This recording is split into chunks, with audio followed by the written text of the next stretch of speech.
What is up, guys? Out of Pound here. Let me start off by saying that this week's episode of Psycho Pass was truly just the shit. It was great. It was absolutely amazing. This series has a way of starting off the episode kind of slow, but you really want to know what's going to happen. You're really suspenseful, and then as the episode goes on, it just quickly picks up pace, and at the end it just hits you with a great cliffhanger. So that's pretty much what happened this episode. One thing I'd like to say before starting this episode, review. The civil system apparently is not going to be a part of the final conflict. What I mean by this is, as far as whether or not civil system will be still up at the end of the series, it most likely will be. And we're not going to see what I thought we were going to see, which was, what I pretty much predicted was they were going to team up with Makishima after some conflict. And after Makishima joins their force, so to speak, they're going to go and try to take down the civil system. This is going to happen in the final episode. This is not going to happen. The next episode is pretty much just going to be the conflict between Makishima, Akane, and Kogami. But getting to the actual episode, it was just amazing. I'm gonna try to sum this up as quickly and as meaningfully as I possibly can. We begin the episode by seeing Kogami trying to get into the facility where Makishima is making the disease, the virus. He can't get in though because of course Makishima's smart enough to lock the doors behind him, and he would pretty much be alerted if anyone were to get in. But what the MSPWB does, they take a helicopter and they fly over the walls, so they don't need to bypass the security by any other means. But Kogami can't get inside. Kogami actually contacts the MSPWB, the police force. He speaks to Akane, and he tells her basically that they're going to need to turn the power off in order to stop Makishima from making the disease or the virus. Basically, they're reluctant to, because they know that if they do turn off the power, find a way to shut off the power in the plant, that Kogami will be able to in fact get in, and they don't want Kogami to get in. That would pretty much be allowing him to be in the same building as Makishima, who we know that he wants to kill. But eventually they do turn it off, and they split up into two teams. Akane splits up with the other female detective, I forget what her name is, and Gino goes off with his father, of course. So these are the two teams, and the team with Akane on it, they're pretty much going to go to the control room where the emergency power is generated, and they think that if they shut off the power, that's where Makishima will go. And the other team with Gino and his dad are going to run after Makishima. Now, they're pretty much hoping that Makishima just decided to haul ass, and they're just going to chase him down and then apprehend him, paralyze him, whatever. And Akane, another side note, Akane did ask the civil system to set her Dominator on Paralyze only, and just lock it on Paralyze and never change it no matter what the person's crime coefficient is. And they do agree to this. They agree. But as you can maybe tell, we can't really trust the civil system.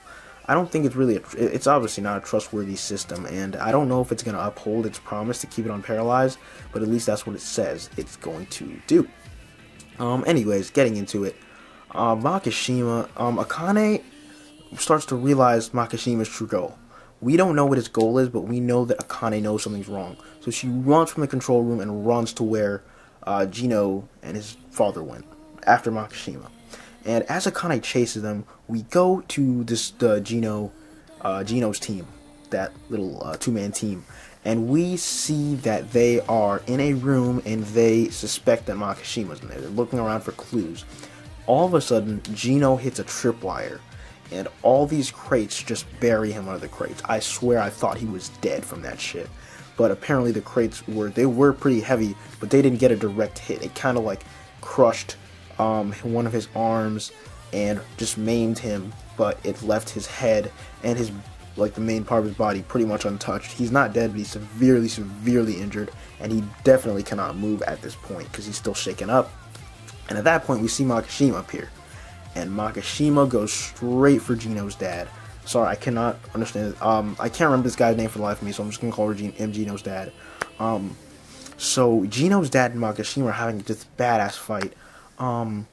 Makishima has a nail gun, but this guy has a metal arm. So he's basically blocking all the nails. The nails cannot touch him. They're bouncing off his arm. He gets in close range of Makishima, grabs him in a tight hold. They have a fight for a little while. Makishima pulls out off his belt and just starts like twirling it around and shit. Makishima, we can tell that this guy's a master at fighting. We already saw it the first time around when he fought Kogami.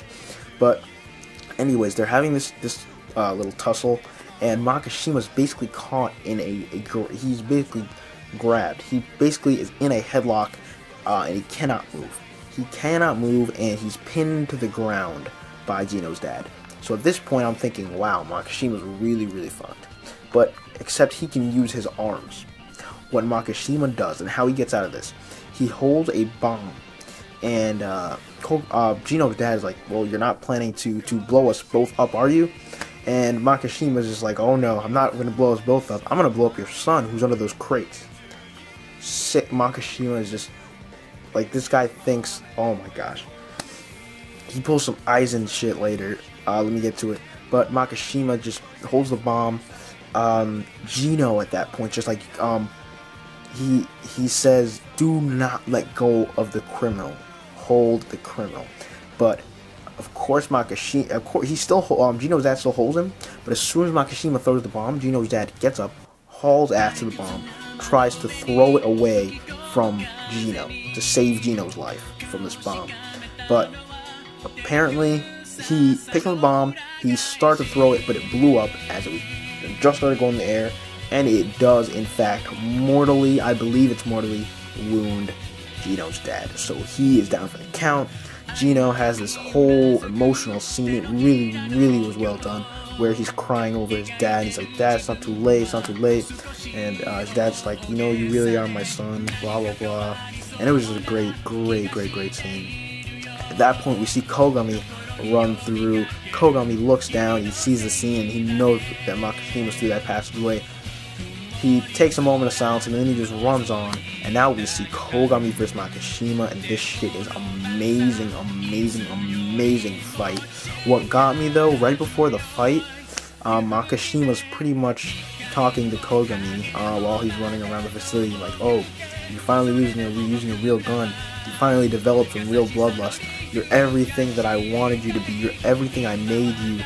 I made you into what you are right now. I'm proud of what I made. He's pulling some Aizen shit on Kogami, man. He's pulling a straight up Aizen on Kogami. Like, I've been watching you. I made you what you are. Your bloodlust is all my creation. Oh, it's just great. Great. I love this series. So basically how we end up the episode is Kogami versus Makishima. They both pull out their knives, and they're about to just go at it with knives. Holy shit. And then we have Akane trying to get to them. And then we, of course, have Gino and Gino's dad doing their little crying thing. And we have the female detective off somewhere. She's probably not going to be involved in this final conflict. But damn, I really, really wish it had more than 22 episodes. I hope it does. I don't think it does, though. I think this is going to be a 22-episode series. I've checked with a few sources already. But I can't really seem to I don't know. Unless it's really anticlimactic, I don't see it ending next episode. So, I don't know. It might have a really good ending. It might not. But honestly, these last 21 weeks of waiting for Psycho Pass episodes to come out are going to come down to this last episode, and I just hope it's a great episode, or I'll feel like I wasted 22 weeks watching Psycho Pass. Anyways, guys, Zaladin Palantir, go ahead and comment, like, subscribe, whatever you need to do. Zaladin Palantir, this was my Psycho Pass episode 21 review. I am out. Peace.